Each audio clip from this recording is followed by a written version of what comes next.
Welcome to another episode of Business Bros. Woo! What up, ladies and gentlemen? Hernancia is here, host of the Business Bros podcast, where we are helping you take control of your branding, your marketing through podcasting so you can create wealth today and generational wealth for tomorrow. And I'm here with my co-host, the insurance bro, James C.S. with Pipeline Insurance, where we are empowering licensed professionals to effectively add insurance to their existing businesses. And boy, oh boy, it is a very happy Tuesday. Welcome back. Day, I don't know what from quarantine. I've lost count altogether, but that's all right. We are going to get through this, ladies and gentlemen. But while we're on the subject, I don't know what subject, but all right. Off subject. Getting old sucks, but it can suck less with today's guest, who is a master in alignment and can really help you shape up. Whether you're suffering from bad posture, nagging car accident and sports injuries, or pregnancy pains, let our guest today take a crack at fixing you up. Okay, enough with the puns. Our guest today is a chiropractor whose expertise is in helping people overcome the pain of life. His clinic makes your health their priority, and they seek to find and correct the cause of your pain rather than giving you temporary relief from the symptoms. Listen in to learn how his chiropractic service gives your body the opportunity to heal itself. ADIO. Can't wait to hear what that's about. Without further ado, from the Gonstead Family Chiropractic Gonstead Family Chiropractic offices. Boys, try and say that 3 times fast. By the way, that's where I'm going after quarantine. Please welcome to the show, Dr. Zach Beatty. What's up, Zach? Welcome to the program. Thanks for having me. That's Dr. Zach. Really appreciate it. Dr. Zach. Let me change this to a gallery view so we can see all of us. All right, Zach, tell me a little bit about yourself. How did you end up getting into this whole chiropractic thing? Yeah, great question. So actually, I was fortunate enough to have family members get adjusted growing up. And then my sister was my high school ride to school, right? No one wants to ride the bus. No, of course not. And she had a sports injury, couldn't play, and she would see the chiropractor before school. So I elected to get up at 5:30 to make that 6 o'clock appointment before school. Became a mentor, and next thing I know, I'm in chiropractic school. Dude, I was never really a big fan of the chiropractor thing. I was always scared of that whole cracking the neck. It always like freaked me out a little bit. And then as I got older, I had an incident where like, I don't know, I turned the wrong way or slept wrong, whatever. And I couldn't turn my neck right. And I had a buddy who's like, dude, you need to go see a chiropractor. I'm like, dude, my neck hurts. I don't want him to like, hurt me more. And he's like, no, dude, they'll adjust it. And I promise you'll feel better. And I remember going to a chiropractor for the first time, nervous, but I like laid there, cracked the neck, and I almost like an instant relief, like all the way down. Like I could turn my neck again. I could see on both sides. I felt good driving home. It was amazing, the feeling that I got. And ever since then, I've been hooked. Like now I just go on a regular basis. And James is right. After this whole thing, like I've been sitting in a chair and I do sit-ups, I do push-ups. Like my back is tight. Like what kind of stuff can you talk about as far as what can we do in our current situations at home? You're technically essential, right? You're still open? Correct. But I'm sure you've had a lot of people who are skeptical about leaving their homes. Yeah. So really right now we actually are aligned to do telehealth or telemedicine if we need to with certain patients, if they need some exercises or anything like that. But right now we're just encouraging everyone to keep moving. So if there means going out for a walk, obviously social distancing, practice that best you can. But just go out for a walk, keep moving. If we're sitting down, even just get up and stretch just for 30 seconds, because we all have bad posture, right? We all sit at a computer, look at a computer, do desk work, whatever that is. Guilty, my friend, guilty. And I'd be lying if I said I don't get caught doing it, right? I work at a computer and do notes. Worst part of my job, but that's everybody's. Dude, not just that. I mean, one of the biggest issues I've had as far as my posture is concerned is this little device that I have in my hand. I find myself looking down a lot more than I ever did growing up. It's kind of weird to say, but growing up, I didn't have one of those, right? Like I had a pager, but it wasn't something I looked at the whole time. Now like this thing is in the palm of my hand. I'm walking, I'm looking down, I'm sitting down, I'm looking down, I'm standing up, I'm looking down, and it really, you know, wears on your neck. It takes its toll. Yeah. Let me see if I can push this back to show you guys a quick tip to do something. Let's see if this will work. So what you want to do is take a fist, put it underneath your elbow. So when you do this, it'll automatically bring it up to eye level. So it goes like this. Does that make sense? So you just put the fist right in like your rib cage, put your elbow on top, and then your phone will sit right in front of you. Ah, that's a good idea. Very simple. I like it. So there you go. Quick fix. Yeah. Well, at least it'll help with the neck pain, because that's a big pain in the butt. That's pretty common, though, from what I was reading up on your website. Text neck or something like that? Yeah, text neck. That's the fancy term everyone uses, basically for looking down your phones, technology, right? But I also think it's a lot with kids, not even just from technology, but also being students. If you're reading, writing, what do? You look down. Yeah, that's true. Or carrying a heavy backpack. That was my thing. Right, back in the day. I mean, that was something else that I saw on your website too, that you do a lot of work specifically with kids, even though we generally tend to think that kids don't need chiropractic help. Yeah, especially today with the amount of books that kids are carrying around, or even heavy laptops if they're doing that way. But also we've seen the youngest I've adjusted personally is a 3-day-old, 1-month premature baby. Wow. I would be terrified. I was scared to like pick up my kids when they were young. Like, you know, much less doing an adjustment. I still don't pick up babies. So, all right, let's talk a little bit about your business itself. How does one go about building a chiropractic business, an office, and getting clientele? Yeah. So, I think the first part is finding out when we graduate, we have only three options of business, right? We either open our own business, we work for somebody, or we rent space from somebody. I started off my business renting space. Easiest way to get into business is lower your overhead, right? Mm-hmm. From there, I was able to build out my office in July this year. And we opened up a state-of-the-art facility with digital x-rays, all the stuff, right? And the way we got all of our clientele initially and still today is through just marketing. I'm an old school, I'm from a rural town, handshakes.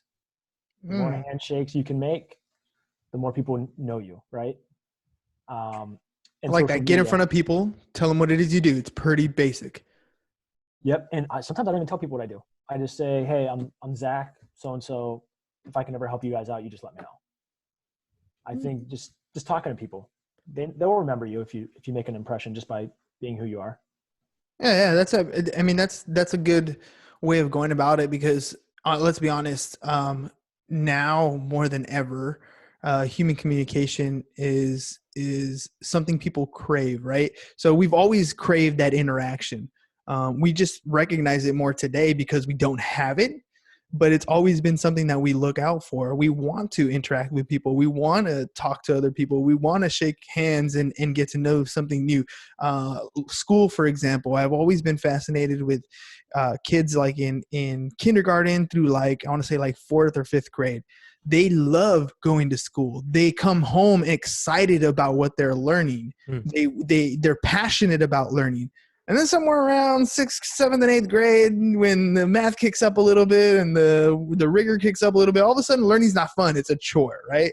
Mm-hmm. And I think it's kind of the same way when it comes to meeting people. We do want to meet new people. We do want to learn new things. But when it becomes a vital piece of our business, all of a sudden it becomes a chore and we kind of look down on it. But if you continue to have the same attitude as you come in, it's like, all I got to do is meet somebody new every single day and be a person with them, then my business will naturally grow because I'm going to have a referral base. I'm going to have people that I've connected with. Yep. Absolutely. So in my office, there'll be many times I wear jeans and a t-shirt.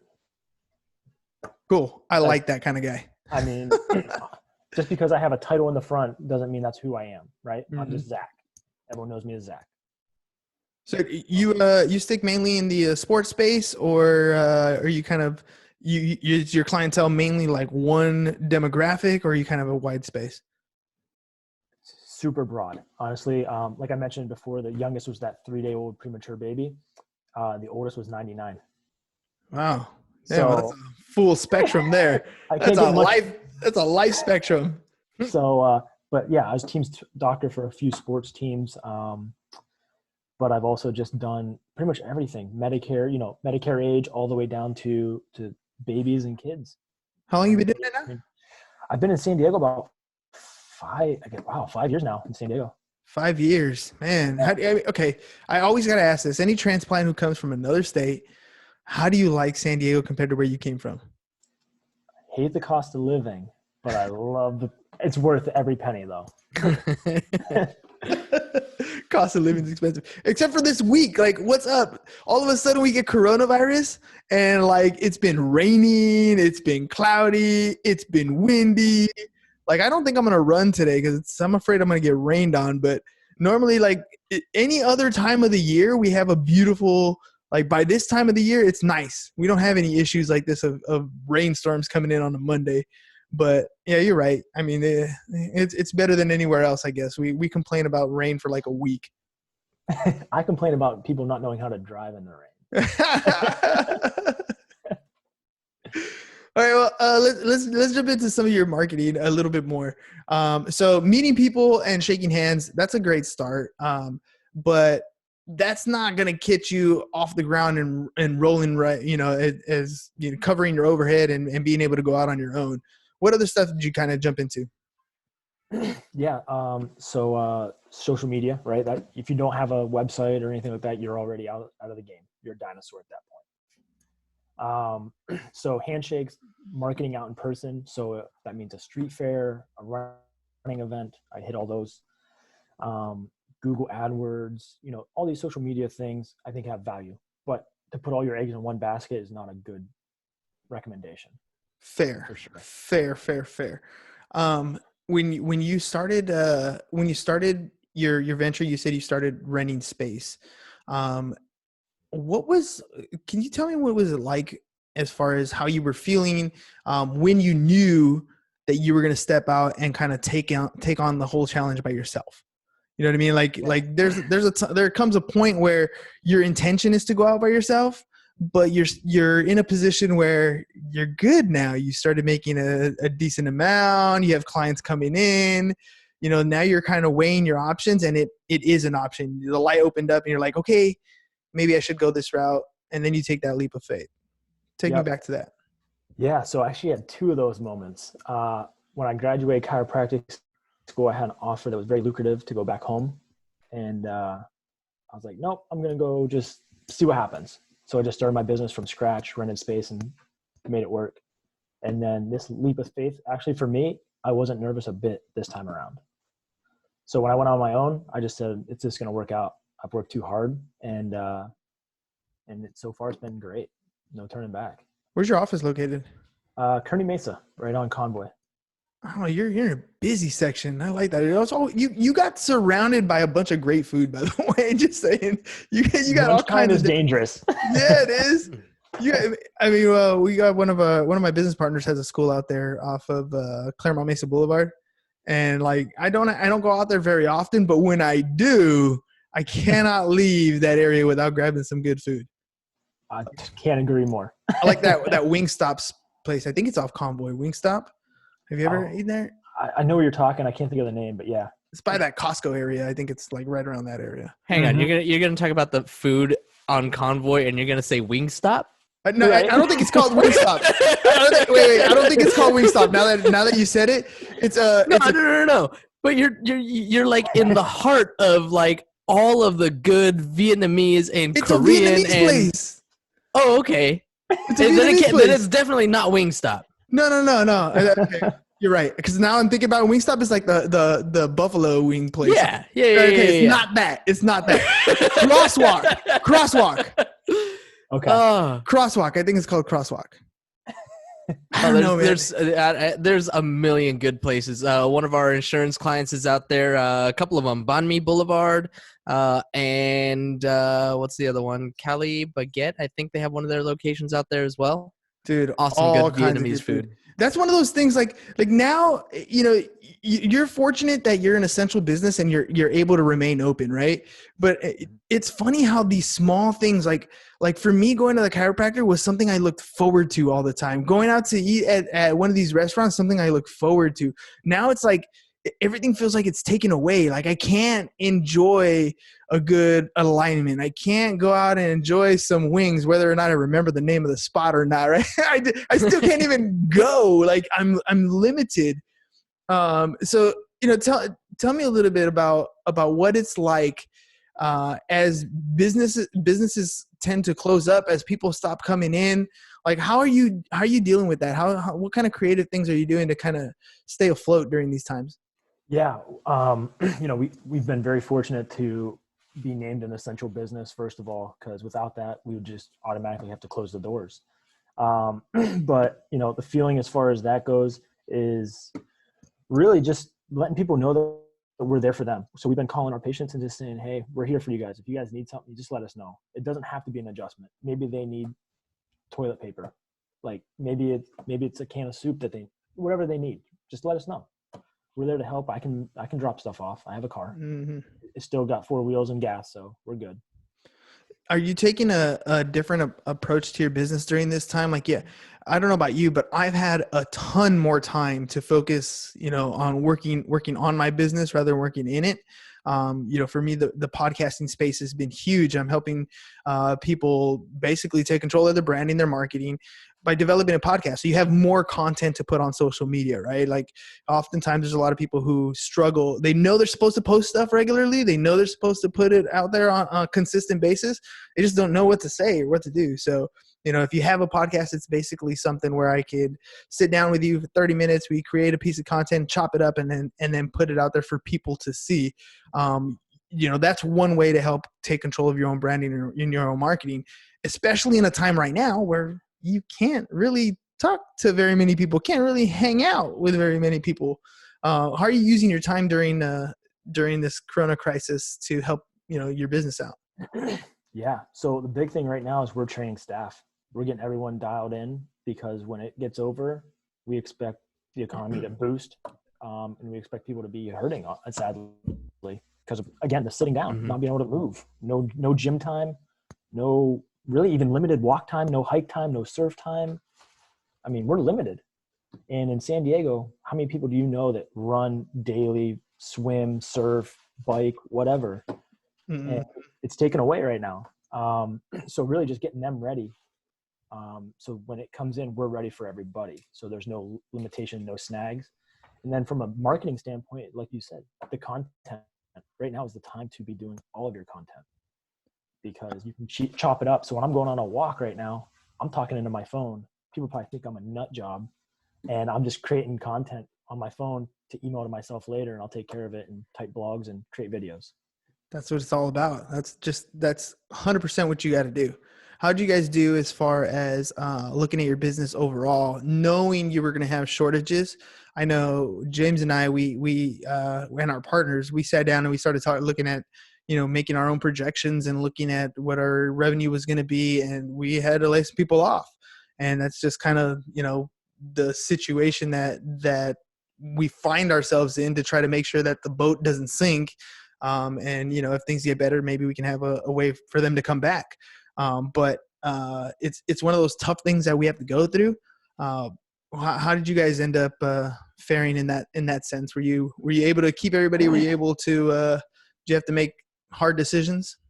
No, honestly, we've been very, very fortunate to the point that we actually added some hours for a couple of staff members. Nice.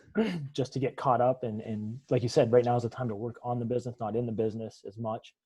And if that means my paycheck goes lower so they get fed, let's do it. I'll take care of that. I love that. They really run the boat. I just sit back there and adjust and talk to people. Yeah. So. You got the easy job. How'd you do that? Right. It's always, you got the easy job. All you do is, crack people's necks and backs. Like, yeah, it's no thing. Right. No, I mean that's really good though. I'm glad you're able to do that.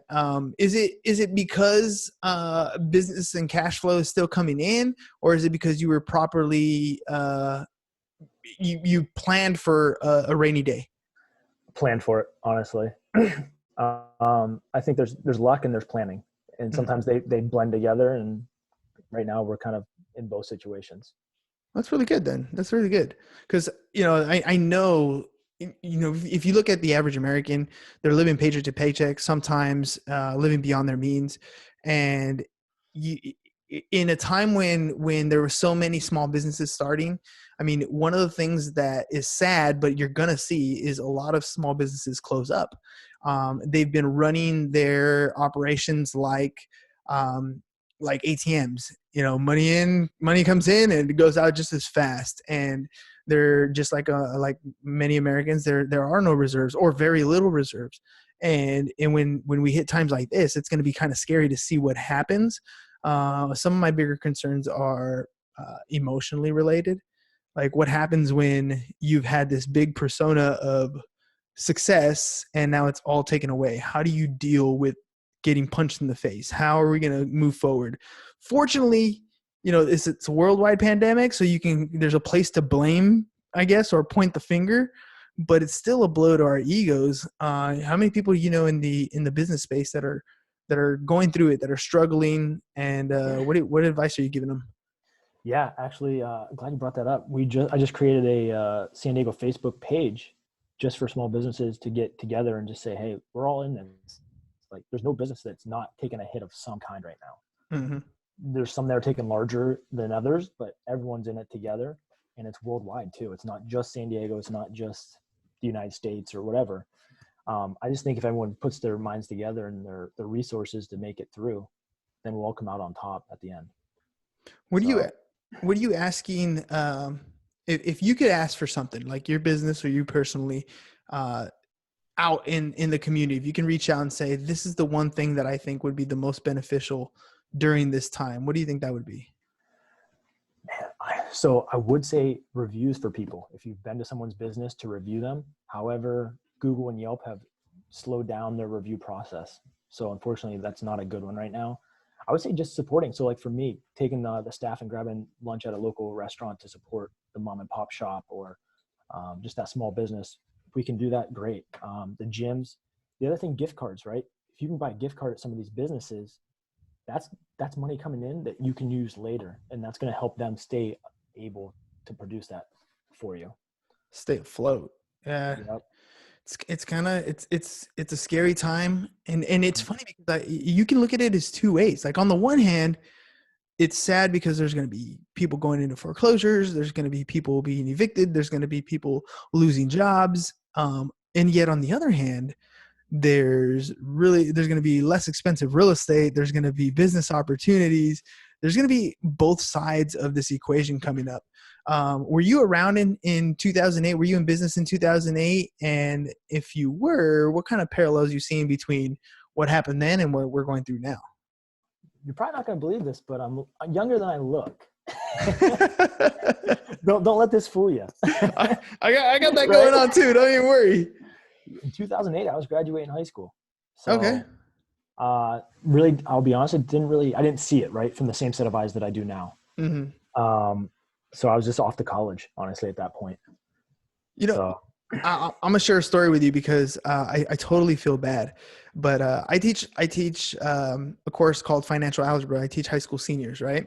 And this year I had been telling them, this year and last year, I'd been telling my students, I'm like, you guys need to really, I highly encourage always a side hustle, something other than your typical 9-to-5 job, right? You got to have something else because this extra money is going to fuel whatever it is that you want to invest in, whatever you want to do in life. It's this extra that's going to take you to the next level. And so I've really been pushing it these last 2 years. And I've been telling my students, I'm like, these cycles, these economic cycles, they happen every, 10-ish years. We're due for another major recession. I don't want to say anything bad, but I'm pretty sure you guys are going to graduate into one of the worst economic times. We didn't even hit graduation yet. And and it's been pretty bad. And this week, Yeah, well, this week I finally got some of my kids back on calls because we're doing distance learning, right? And so I had them on the call, and and the first thing I was like, I kind of want to apologize because I called this thing out, and look at this is where you're at. But I mean, it's funny because that's exactly what you just described. In 2008, you're graduating high school, you're going into the workforce or into college or whatever, you're going out of, your regular normal day-to-day schedule into this world that is struggling. And so you got that point of view. My seniors right now, I think the way it is today is kind of different than 2008 in the sense that the world shut down. We're literally locked in our house. In 2008, people were going broke, but you could still go to the park. You could still go out to eat. Mm-hmm. Today, you can't really do any of that. What advice would you give to young people going into an economic recession if they don't know or maybe realize like I could learn from this situation? I'm not in a dire state where I need my career right now, but I could take advantage of whatever's going on. Yeah, I think the big thing would be passion. Take this time to find out what are you actually passionate about, because passion will fuel everything else. If you have you can have a great salary in something, but if there's no passion behind it, you're going to want to quit every single day, or the benefits or whatever it is. But if you have passion, you're going to figure out the rest, in my opinion. 100%, dude. It's funny that you said that because like I didn't know podcasting was going to be like a passion thing for me. And it's really weird because after like I get off and I'm sitting with the kids, oftentimes I don't really say very much. And so the kids will come up to me and be like, Dad, I don't get it. Like, you're quiet right now. What's going on? You talk all day long. I'm like, I know, that's the problem, is I talk all day long. And the truth of the matter is I don't talk very much. Mostly what I do is listen. I ask questions, but I listen. And so when it's funny when people meet you in real life and they're like, dude, I thought I heard you say this and this and this. I'm like, yeah, you saw the clip after another clip after another clip. But usually I'm listening to somebody tell their story. But it's the passion is exactly right. It's what gets me through typing up the show notes. It's what gets me through, creating the thumbnail and all the stuff that you don't see on the back end. That's what because you love doing this, you're going to continue to push forward. That if you can meet your passion with your income stream, that's where success happens. Because even if you don't make a ton of money, like if you don't have to be, making $300,000 a year. If you're making, $75,000 a year, but you love it, like this is what you wake up thinking about doing anyways, that's a good place to be in life. It's mm-hmm. about happiness. It's about enjoying the time that we have here. How you doing it? Speaking of enjoying it, because this is what you love to do, how are you dealing with this whole lockdown thing? I'll be honest, the only part it's phased me with is going out and meeting people, mm-hmm. right? Going out and grabbing a drink with friends on a Friday night after a long week. Other than that, everything's been status quo. I've worked 7 days a week for as long as I can remember. So whether it's one thing or another, it hasn't phased me that way. So, but I'm passionate about it, right? If it wasn't that, I would hate it. Same, dude. I don't know if you're married, have kids or anything, but my wife and I are complete opposites. Like I am thriving in this time. Like I was built for this thing, right? Like I'm in this room. This is my zone right here. I'm good. But like my wife and kids, no way, man. Like, my son, I think he can manage. My daughter, my wife though, however, like they look outside like it's a distant memory, you know what I mean? Like I can't believe I can't, they need that structure. They need that freedom to be, just to be spontaneous and, let's go here and go there. Now they're like, you're going to Walmart? Okay, we're going on a ride then. And they'll stay in the car or whatever. But like, that's the most excitement that they get. They just like, it's definitely how you're wired. That's going to push you through this time. 100% agree. Absolutely. Dude. All right. I know you're limited and people out there are kind of skeptical about going out or whatever, but if we want to get in contact with you to maybe schedule an appointment either during, because you are an essential business, or after, how do the people get a hold of you? Yeah. There's two main ways. Obviously phone call, if people use that anymore. Right. They got a phone. They just don't use the phone feature. Right. Or we do on our website, we have a direct link where you can schedule everything online where you don't even have to interact with us until you show up. So Perfect. our website is probably the best way, but if you want to call in, we'll set you up that way too. What's the phone number? What's the website? Yeah. Phone number is going to be 858-997-8203. And our website's kind of long, but it's www.gonstead chiropractic. Had to think about it for a second. Chiropractic-sd as in San Diego.com. But Cool. I always tell people if they just type in Gonstead Chiropractor, I pop up. So Perfect. All right, Zach. Hey, man. Thank you very much for hopping on with me today. do you mind if I say one last thing? No, go for it. Awesome. During this crisis, we are doing for free adjustments for any hospital nurses or doctors. So What? Should have said that at the beginning of the show. Definitely. So we're just trying to help out because those guys and girls and everybody's just on the front lines, just dealing with everything. And if we can help them out so they can help others, that's what we're here for. Awesome, man. Yeah, that's definitely something we want to share with everybody. And I'll make sure to put that in the show notes because they're dealing with some tough times. They're putting in some long hours. They're our military right now. Like they're the ones out there in the front risking everything. So appreciate you contributing the way you can. Yeah. Thanks guys. I really appreciate your guys' time and what you guys do. It's awesome. Thanks, man. Have a good one. Ladies and gents, that's all we got for you guys today. Peace. Bye-bye. And we're out.